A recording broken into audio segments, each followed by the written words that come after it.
Hi students, welcome to BB Max.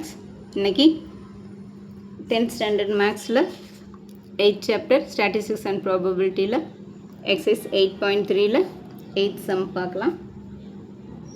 8th sum வந்து 3 fair coins are tossed together. Find the probability of getting all heads. 3 coins toss பண்ணுறாங்க.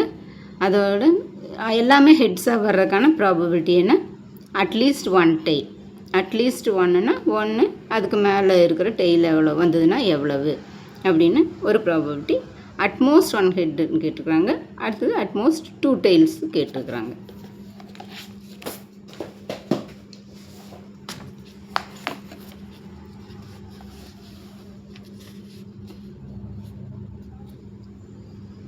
பாருங்கள், 3 coins are tossed. 3 coins toss பண்ணாலே நம்மளுக்கு sample space வந்து 8ன்னு தெரியும். அப்போ என்னென்னு எழுதுனோம்னா HHH, HST, HTH, THH, HTT, TTH, THT, TTT. இப்போ NFS வந்து 8. இப்போ ஃபஸ்ட் சப்டிவிஷன். இப்போ அதை வந்து ஏன்னு வச்சுக்கலாம். A be the event of getting all heads. எல்லாமே ஹெட்ஸாக இருக்கணும். இப்போ இதில் எல்லாமே எங்கே ஹெட்ஸ் இருக்குது? இது 3 HHH, இதுதான் ஹெட் இருக்குது. அப்போ இது ஒன்று தான் இருக்குது. அப்போ N of A equal to 1. அப்போ ப்ராபபிலிட்டி ஆஃப் A வந்து N of A by N of S. இப்போ 1 by சாம்பிள் ஸ்பேஸ் வந்து 8. இப்போ 1 by 8. நெக்ஸ்ட்டு செகண்ட் ஈவெண்ட்டு பின்னு எடுத்துக்கலாம். அது வந்து event of getting at least one tail. At least one டெய்ல்னால் ஒரு டெய்ல் இருக்கணும், இல்லைனா 2 டெய்ல், இல்லைனா 3 டெய்ல் இருக்கணும். அதுதான் அட்லீஸ்ட். அப்போ பி வந்து 2 டெய்ல், ஒரு டெய்ல் இல்லைனா 2 டெய்ல், இல்லைனா 3 டெய்ல். எங்கே இருக்குதுன்னு பார்க்கலாம். ஒரு டெய்ல் இருக்குது, இதில் ஒரு டெய்ல் இருக்குது, இங்கே ஒரு டெய்ல், இங்கே 2 டெய்ல், இங்கே 2 டெய்ல், இங்கே 2 டெய்ல், இங்கே 2 டெய்ல். அப்போது டோட்டலாக 1 2 3 4 5 6 7. அப்போ N of B வந்து 7.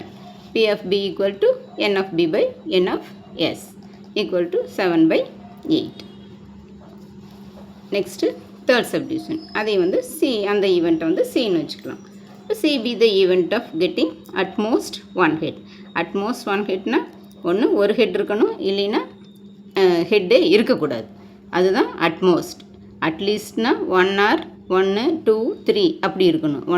ஒன்று இருக்கலாம், 2 இருக்கலாம், 3 இருக்கலாம். அட்மோஸ்ட்னா ஒன்று ஒரு ஹெட் இருக்கணும், இல்லைன்னா ஹெட்டே இருக்கக்கூடாது. அப்போ இதில் வந்து பாருங்கள், ஒரு ஹெட் இருக்கலாம். பாருங்கள், இதில் ஒரு ஹெட் இருக்குது, இதுலேயும் ஒரு ஹெட்டு, இதுலேயும் ஒரு ஹெட்டு, ஹெட்டே இல்லாமல் ஒன்று, மூணுமே டெய்லாக இருக்கும். அப்போ 1 2 3 4. அப்போ N of C equal to 4. Therefore P of C equal to N of C by N of S.